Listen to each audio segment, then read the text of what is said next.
Hey guys, Mike with Diamondbackshootingsports. We're out on the range again today talking a little bit about our appendix draw. So we already did the video about our outside the waistband draw. We're going to talk a little bit about some appendix considerations, primarily what to do with this thing that's covering up the gun. And a little bit about how the draw is slightly different. We're also going to talk very briefly about how reloads are slightly different. And then we're going to do a little bit of shooting, show you kind of how that looks with rounds actually coming out of the gun. So a couple things to talk about with our concealment draw or our appendix draw. So concealment, wherever you are drawing from, your first step upon the draw is to clear the concealment garment in a way that allows you to efficiently access the firearm without too much extra. I apologize, you're going to see more of my belly today, but we've probably all gone to the range and seen somebody do something like this where they try and clear their cover garment all the way up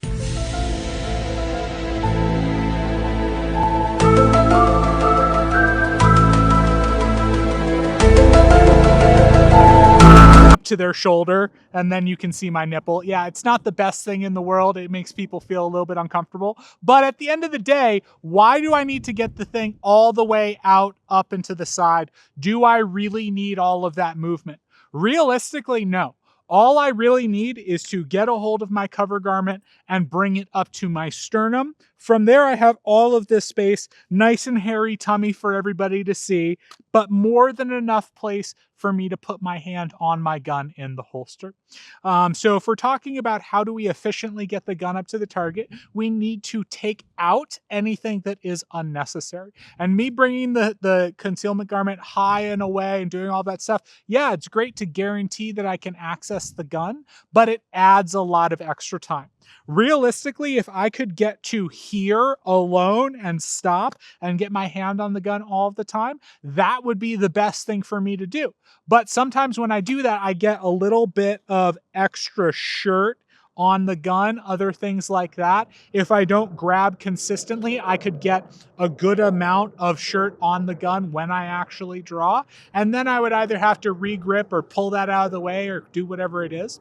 So I want to have a just enough clearance of my cover garment. So if I'm starting hands at sides, what I like to think about is my palm flat on my belly button right over where the gun is. So if I pull this out of the way, I'm pretty much hitting right here, flat on my belly button, right where the top of the gun is. And then all I'm thinking about doing is closing my hand and bringing that up to my sternum. So when I start to move my hands, what you'll see is that my palm slaps and then I bring the concealment garment up to my sternum. And I just stop there so that this hand can then get as soon as possible back onto the gun. From here, there's a couple options for how do I actually get my hand on the gun. So some people prefer to go straight onto the gun.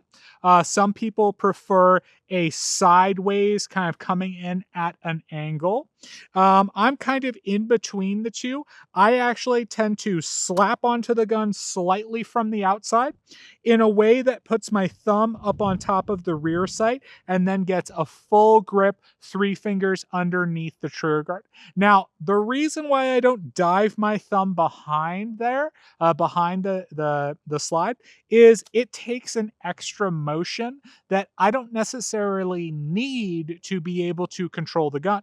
So when I actually slap on the side and I put 3 fingers underneath the trigger guard, my thumb up on top of the rear sight, once I remove the gun from the holster, all I'm really thinking about is as I'm coming up, my thumb is wrapping around, falling over. And with my support hand coming onto the gun, it actually happens most of the time without me even thinking about it. So in doing that, I am staging my thumb to wrap around. It's going to get out of the way. It's going to be completely fine once I actually start shooting. From here, now I've got firing hand on the gun. I've got my concealment garment pulled up to my sternum. As soon as I can clear kydex and body parts, now I am going to orient the gun towards the target. And in doing this, I actually will counter the direction of travel. So I had pulled my garment up. Now I am actually kind of throwing my garment down and getting my hand up underneath the trigger guard so that I can present to the target. In doing so, I am trying to prevent the old school kind of tactical L-shaped draw, which is something along the lines of I access the gun in the holster, I bring the gun up to that like thumb pectoral index, and then I bring the gun out to the target. Why do I not do that? Well, if I'm not shooting somebody from retention, I don't want to go to a thumb pectoral index and then present to the target.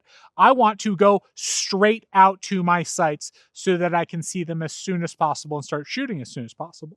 So in that process, my goal is to be able to essentially smooth out the lines where, if possible, I could pretty much start pulling forwards on the gun and then go straight out from the holster there. Now, it doesn't always work like that, obviously. I want to clear the gun completely and present out to the target, but the idea being all of my energy is moving me towards my target so that I can get my gun up on target as quickly as possible. If this was just a raw hand speed exercise and I wasn't even trying to draw the gun, to get my hands up in front of my face, it only takes an instant. It's really not that long. So if I think about realistically, the only thing that's slowing me down is getting the gun out of the holster. I should be able to present roughly at that same speed as long as I can get my hand on the gun and start bringing my hands together as soon as possible once I clear the holster. So from there, all I really need to do is connect my hands, present to the target, and build that same grip that we had talked about in that other video where we were doing the outside the waistband draw. Obviously, we're still following the same fundamentals of I need to present to my perfect grip and my adequate sight picture for the target. In doing so, if I build this up and I kind of rep that out and I get really consistent with it, it doesn't need to be slow. It can be something that is very quick, getting up to the target and up to our sights. In doing that, I want to be able to, as much as possible, focus on where I want the gun to go and then just draw to that point. Nothing else really moves. The only thing that I'm focused on moving is my arms from pretty much my shoulders down, in that my neck doesn't move, my chest doesn't move. I don't bring my hips out and then back forward so that I can access the gun. All I'm really thinking about is access the gun in the holster, remove the gun from the holster, get rid of what's in my other hand, bring the two up together onto target. And in doing so, it becomes a pretty easy and consistent presentation. The speed comes from building that up and really kind of repping it out and getting consistent with gripping the gun. It's going to take some time, but in the same way that we had built the other draw, we can very much build this up to consistency and then build up that speed. So with that, we also have the consideration of our reload. So with our reload, in thinking about how do I get to the magazine in my pouch?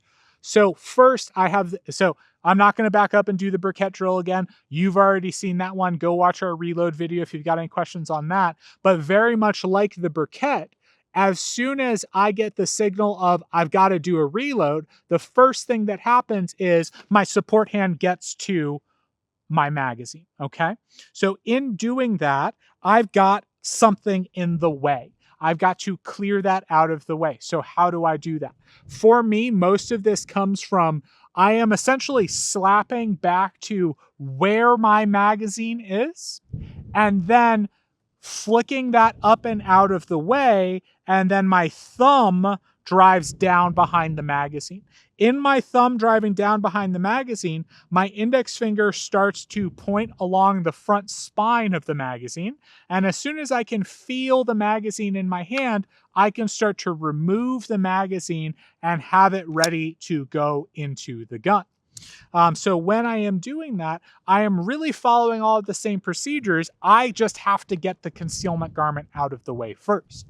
So same process as before. I bring the gun back, get it ready, have my thumb on the mag release. As soon as I feel that magazine in my hand, I can hit that mag release, insert the mag into the gun, hopefully not get caught on my shirt, so on and so forth.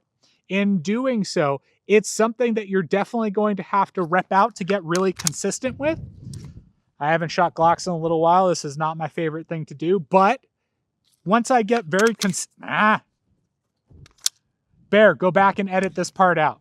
Once I get nice and consistent with it, I'm gonna get one of these good and then we're gonna go on. Once I get nice and consistent with it, not my best, but again, I'm not a Glock guy. I'm shooting some iron sights because I got a class that I'm teaching this weekend. There's a bunch of people that are shooting irons. But again, with all of that being said, repping it out, being nice and consistent, all I need to do is get the mag into the gun and get back up onto my sights. Perfect, just next to the square. Just below. Next to the square. All right, let's try some doubles. That was a little bit high. That was a funkadelic draw for sure. Good. A little bit of failure to stop. I almost thought that was going to run dry. Let's do it again. Nice. All right, we got a reload coming up. There we go. As long as I don't think about it, I can reload pretty well. Let's reset that. We're gonna do some headshots. One reload, one headshots. All right, here we go.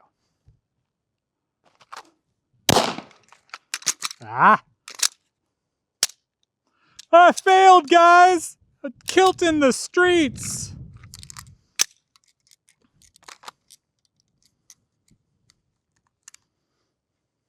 This is where Bear says things like, we'll get it in post. AKA, my shame will be public to the world. All right, let's see if we can do that one a little bit better. Nice, a little bit onto the right of the headshot, but nice and consistent. Let's do that one again.